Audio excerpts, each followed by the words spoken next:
ಆಗೋದಿಲ್ಲ.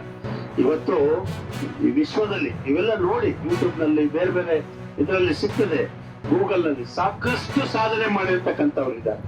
ಆವಿಷ್ಕಾರಗಳು ಆಕಸ್ಮಿಕಗಳಲ್ಲ, ಅವು ನಿರಂತರ ಶ್ರಮಕ್ಕೆ ಒಲಿದ ವರಗಳು. ಅವು ನಿರಂತರ ಶ್ರಮಕ್ಕೆ ಒಲಿದ ವರಗಳು. ಪ್ರತಿಭೆಯಲ್ಲಿ ಸ್ಫೂರ್ತಿಯ ಪಾಲು ಒಂದಾದ್ರೆ ಉಳಿದ 99 ಸತತ ಪರಿಶ್ರಮದ ಪಾಲು ಅಂತ ಹೇಳ್ತಾರೆ.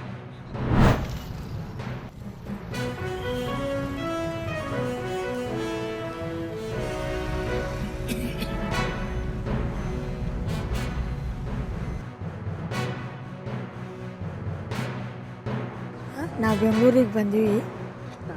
ಸ್ವಲ್ಪ ಚಳಿ ಜಾಸ್ತಿ ಇದೆ, ಇಲ್ಲಿ ಭಾಳ ಇದೆ, ಕಷ್ಟ ಆಗ್ತೈತಿ. ಏನು ಮಾಡಬೇಕು, ವಾಕಿಂಗ್ ಮಾಡಬೇಕು. ಒಮ್ಮೆ ಚಲೋ ಅನ್ನಿಸ್ತೈತಿ, ಒಮ್ಮೆ ಕಷ್ಟ ಅನ್ನಿಸ್ತೈತಿ. ಮಂಚಿ ಇರ್ತೈತಿ, ಭಾಳ ಇರ್ತೈತಿ.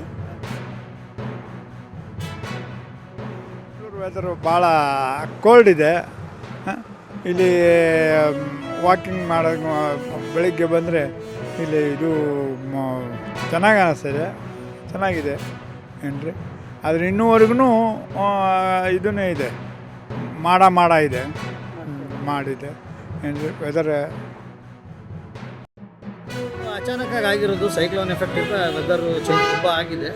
ಅದರಿಂದ ಸ್ವಲ್ಪ ಕಷ್ಟನೂ ಆಗ್ತಿದೆ. ಡೇ ಟೈಮಲ್ಲೂ ನಾವು ಜಾಕೆಟ್ ಹಾಕೊಂಡು ಓಡಾಡೋ ಪರಿಸ್ಥಿತಿ ಇದೆ. ಬಾಕಿ ಏನು ಸಮಸ್ಯೆ ಇಲ್ಲ. ಬಟ್ ಮತ್ತು ಈ ವೆದರಿಂದ ಏನಾದರೂ ಸಮಸ್ಯೆ ಆಗ್ಬೋದಾ ಅಂದ್ಕೊಂಡಿದ್ದು ನೋಡಿ. ಸ್ವಲ್ಪ ವಯಸ್ಸಾದವರು ಎಲ್ಲ ಸ್ವಲ್ಪ ಕಂಟ್ರೋಲಲ್ಲಿ ಹಿಡ್ಕೊಂಡು ಕಾಪಾಡ್ಕೋಬೇಕು ಈ ಸೈಕ್ಲೋನ್ ಎಫೆಕ್ಟ್ ಹೋಗೋವರೆಗೂ. ಕಷ್ಟ ಆಗಿಬಿಡುತ್ತೆ, ಅದು ದುಡಿಮೆನೂ ಬಿದ್ದಾಗ್ಬಿಟ್ಟಿದೆ. ಹೊರಗಡೆಯಿಂದ ಜನ ಈಗ ವಾತಾವರಣ ಚೆನ್ನಾಗಿದ್ರೆ ತಾನೇ ಆಚೆ ಕಡೆ ಅದು ಇದು ಏನಾರ ಬರ್ತಾರೆ, ಶಾಪಿಂಗ್ ಮಾಡ್ತಾರೆ, ಇನ್ನೊಂದು ಮಾಡ್ತಾರೆ, ಅವಾಗ ಆಟೋನೂ ಹತ್ತುತ್ತಾರೆ, ನಮಗೂ ಒಂದು 4 ಕಾಸು ಸಿಗುತ್ತೆ.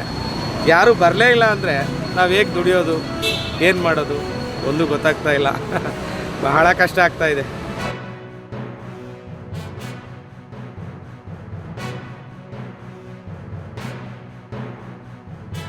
ಪಬ್ಲಿಕ್ ಟಾಯ್ಲೆಟ್ ತುಂಬ ಕಮ್ಮಿ ಇದೆ.